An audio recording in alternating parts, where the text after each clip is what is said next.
नमस्कार दोस्तों, 15 मार्च 2011 सीरिया के एक छोटे शहर डेरा में कुछ बच्चे दीवार पर सीरियन गवर्नमेंट के खिलाफ नफरत भरी ग्रेफिटी लिखते हैं। उनका मकसद सरकार को शांतिपूर्ण तरीके से चेतावनी देना था।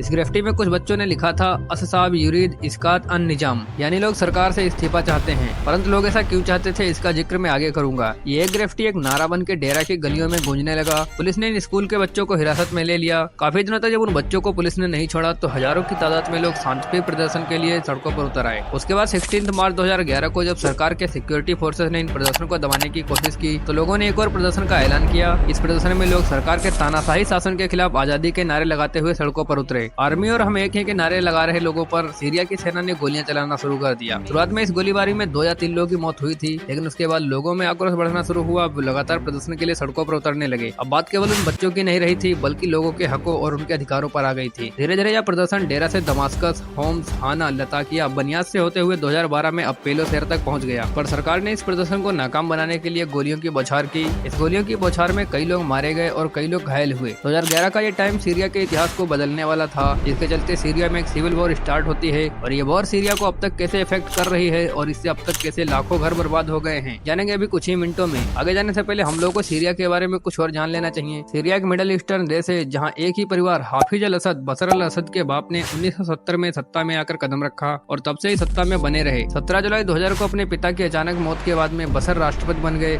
लोगों को उम्मीद थी कि बशर अपने पिता की तरह क्रूर शासक नहीं होंगे, लेकिन ऐसा कुछ हुआ नहीं और खुफिया पुलिस का शासन और तानाशाही बेसबब चलती रही। असद फैमिली की सरकार हमेशा से कठोर राजनीति के साथ चली आई, जिसमें अपोजिशन और डिसेंट को दबा दिया गया। सरकार के खिलाफ किसी भी प्रकार की आवाज बुलंद करना, चाहे वो मीडिया में हो या सड़कों पर, सख्त माना गया। फिर 2011 में अरब स्प्रिंग का दौर आता है। अरब स्प्रिंग एक मूवमेंट था जिसमें अरब देशों के लोग अपनी हुकूमत के खिलाफ आवाज उठाने लगे। ये मूवमेंट आम इंसानी हकूक, इंसाफ और डेमोक्रेसी के लिए था। मिस्र, यमन, ट्यूनीशिया से लेकर सीरिया तक में लोग सड़कों पर ही थे। सबकी एक ही मांग थी, तानाशाही से लोकतंत्र की तरफ बढ़ा जाए, आर्थिक सुधार किए जाएं, नौकरियां बढ़ें और तानाशाही सत्ता छोड़ें। मिस्र में होसनी मुबारक, यमन में अब्दुल्ला सालेह और ट्यूनीशिया में अबिदिन बेन अली ने गद्दी छोड़ दी। अरब स्प्रिंग का असर सीरिया में भी पड़ा। लोगों की खुशहाली और आजादी की मांग को लेकर सरकार के खिलाफ प्रोटेस्ट होते रहे, लेकिन सरकार ने इसको रिप्रेस करने का तरीका अपनाया। मार्च 2011 तक सीरिया में भी प्रदर्शन शुरू हो चुके थे। फिर डेरा शहर में कई बच्चों को सरकार ने हिरासत में ले लिया। एक 13 साल के बच्चे की टॉर्चर की वजह से मौत भी हो जाती है, जिससे प्रदर्शन और तेज हो जाते हैं। और असद ने प्रदर्शनकारियों से बात करने के बजाय पुलिस को विद्रोह दबाने के लिए वहां की आम जनता पर गोलियां चलाने का आदेश दे दिया। जिससे हुआ ये कि जो लोग सरकार से विद्रोह कर रहे थे उन्होंने भी हथियार उठा लिए और उनका साथ देने के लिए सीरिया की सेना के काफी अफसरों ने बगावत कर दी। जुलाई 2011 में सेना से अलग हुए लोगों ने फ्री सीरियन आर्मी बना ली और इसी के साथ गृह युद्ध की नींव डल गई। देश में अस्थिरता और सरकार के प्रति गुस्से का फायदा उठाते हुए इस्लामिक स्टेट ने भी सीरिया में अपने पांव जमा लिए। हालांकि मिडिल ईस्ट के बाकी संकटों की तरह सीरिया के गृह युद्ध को इस स्थिति में पहुंचाने में बाकी देशों का भी बहुत बड़ा हाथ है। बशर अल असद इतने सालों तक अगर सीरिया में टुके हैं तो उसकी वजह उन्हें रूस और ईरान से मिलने वाला समर्थन है। 2011 में विरोध प्रदर्शनों के बाद ही पश्चिमी देशों ने असद से राष्ट्रपति पद छोड़ने की अपील की थी, पर असद के पास व्लादिमीर पुतिन और ईरान का साथ था, जिसे असद ये पद छोड़ने के लिए राजी नहीं हुए। रूस के लिए बशर मिडिल ईस्ट में सबसे करीबी सहयोगी हैं। रूस का सीरिया में एक नेवल और मिलिट्री एयरबेस है। पुतिन कभी नहीं चाहेंगे कि असद के हाथों से सीरिया का शासन चला जाए, इसके लिए उन्होंने असद की भरपूर मदद की है। रूस 2015 से सीरिया में एयर स्ट्राइक्स कर रहा है और वो अपना टारगेट आतंकियों को कहती है, लेकिन असल आंकड़े बताते हैं कि रूस ने सीरियन विद्रोह को दबाने में असद की मदद की है और उन्होंने सीरियन लोगों पर हमले तक किए हैं। ईरान ने सीरिया के सिविल वॉर में एक बड़ा हिस्सा प्ले किया है। जब सीरिया में फाइटिंग शुरू हुई तो ईरान ने बशर के साथ खड़े होकर उसको सपोर्ट किया। और असद शिया मुस्लिम है और ईरान भी एक शिया मेजोरिटी कंट्री है, इसलिए उन दोनों के बीच स्ट्रॉन्ग कनेक्शन था। ईरान को सीरिया में अपना इन्फ्लुएंस बढ़ाना था, उन्हें अपनी स्ट्रेटेजिक और जियोपॉलिटिक इंटरेस्ट को प्रोटेक्ट करना था। सीरिया के जरिए ईरान चाहता था कि उनका इन्फ्लुएंस बढ़े और उनके एनिमीज जैसे कि इजराइल और सऊदी अरेबिया कमजोर हों। ईरान ने सीरिया को पैसे और मिलिट्री हेल्प की। उन्होंने असद के सोल्जर्स को ट्रेनिंग दी, उनके साथ लड़े और वेपन्स प्रोवाइड किए। ईरान के स्पेशल फोर्स जैसे कि रिवोल्यूशनरी गार्ड और क्यूड फोर्स भी सीरिया में एक्टिव थे। इसके अलावा ईरान ने हिजबुल्लाह जैसे मिलिटेंट ग्रुप को भी सीरिया भेजा। हिजबुल्लाह लेबनान से है और ईरान का एक पावरफुल एली है। ये ग्रुप 1980s में बनाया गया था और अपनी शुरुआत से ही इजराइल के खिलाफ लड़ाई में इन्वॉल्व होता रहा है। ये मिलिट्रीज असद के साथ लड़ते रहे और उन्हें सपोर्ट किया, जिससे ईरान का इन्फ्लुएंस सीरिया में और भी बढ़ गया। ईरान का सहयोग असद के रिजाइम को स्टेबल रखने में मदद करता है,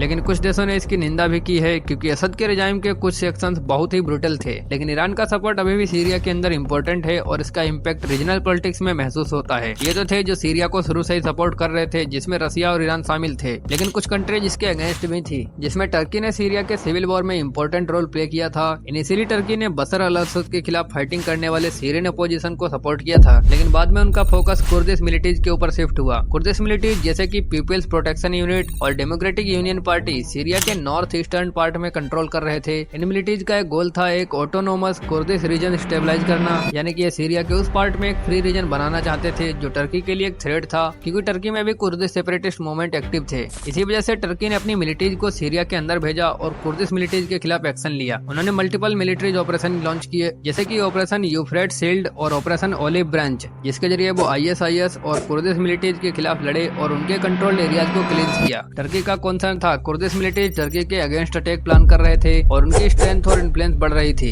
इसलिए टर्की ने अपनी सिक्योरिटी इंटरेस्ट के लिए सीरिया के अंदर इंटरवेन किया। लेकिन इसका इम्पैक्ट इंटरनेशनल लेवल पर कंट्रोवर्सी को उत्पन्न किया और उस रीजन के ऑलरेडी कॉम्प्लिकेटेड सिचुएशन को और भी ज्यादा कॉम्प्लिकेटेड बना दिया। 10 साल के इस गृह युद्ध ने सीरिया को इस प्रकार बदल दिया है। यूके स्थित monitoring group Syrian observatory for human rights ने दिसंबर 2020 तक 3,87,118 मौतें दर्ज की थी। इसमें 1,16,911 सीरिया के नागरिक थे। इस आंकड़े में वो 2,05,300 लोग शामिल नहीं है जो लापता हैं और मृत समझे जाते हैं। करीब 88,000 नागरिकों के सरकारी जेलों में टॉर्चर से मौत हो चुकी है। यूनिसेफ के मुताबिक लगभग 12,000 बच्चों की या तो मौत हो गई है या वे गंभीर रूप से घायल हैं। सीरिया ने 2011 में जो चाहा था और जो उसे हासिल हुआ वो लेखिका बेंडी पर्लमैन की किताब we crossed a bridge and it's trembled voice from Syria का एक किरदार यूं बयां करता है। हमें पता है आजादी की एक कीमत होती है, लेकिन हमने शायद आजादी और लोकतंत्र से ज्यादा कीमत चुकाई है। आजादी की हमेशा कीमत होती है, लेकिन इतनी भी नहीं। इस आजादी की कीमत चुकाने में 1 करोड़ लोग अपने घरों को छोड़ चुके हैं। 60 लाख से ज्यादा सीरिया में ही शरणार्थी की जिंदगी जी रहे हैं। ये लोग अपने घरों से दूर कैंपों में रह रहे हैं। 50 लाख से ज्यादा लोग दूसरे देशों में शरणार्थी बन चुके हैं। सीरिया के पड़ोसी लेबनान, जॉर्डन और तुर्की ने सबसे ज्यादा शरणार्थियों को पनाह दी है। सीरिया में असद के अभी तक तानाशाही चलाने के पीछे अगर रूस और ईरान है, तो इस गृह युद्ध को निर्णायक मोड़ तक न पहुंचाने में अमेरिका और पश्चिमी देश भी जिम्मेदार हैं। अमेरिका ने सीरिया के कई नरम विरोधी दल को हथियार और वित्तीय मदद दी है। अमेरिकी एयर स्ट्राइक्स ने कभी भी बशर अल असद की सेना को सीधे तौर पर निशाना नहीं बनाया। मिडिल ईस्ट एक्सपर्ट्स कहते हैं कि अमेरिका असद की सेना के साथ सीधी लड़ाई इसलिए नहीं करता क्योंकि इसका नतीजा रूस के साथ तनाव हो सकता है। सीरिया के अधिकतर बड़े शहरों पर असद की सेना का नियंत्रण है, फिर भी देश के बड़े हिस्से अभी भी विद्रोहियों, जिहादी आतंकी और सीरियन डेमोक्रेटिक फोर्सेस के कब्जे में हैं। उत्तर पश्चिमी सीरिया का इदबिल अभी भी एक बड़ा शहर बचा है जो असद के नियंत्रण से बाहर था। मार्च 2020 में रूस और टर्की की मदद से इदलिब को वापस लाने के लिए सैन्य कैंपेन में सीज फायर का ऐलान हुआ था। उसके बाद से हालात थोड़े सामान्य हैं। तो दोस्तों, इस टाइम पीरियड में सीरिया को इतने बुरे वक्त का सामना करना पड़ा है। सीरियन गवर्नमेंट के मनमर्जी फैसलों ने लाखों लोगों की जान ले ली। आपकी क्या राय है नीचे कमेंट बॉक्स में जरूर टाइप करें और इस चैनल को जिन्होंने अभी तक सब्सक्राइब नहीं किया वो प्लीज सब्सक्राइब कर लें।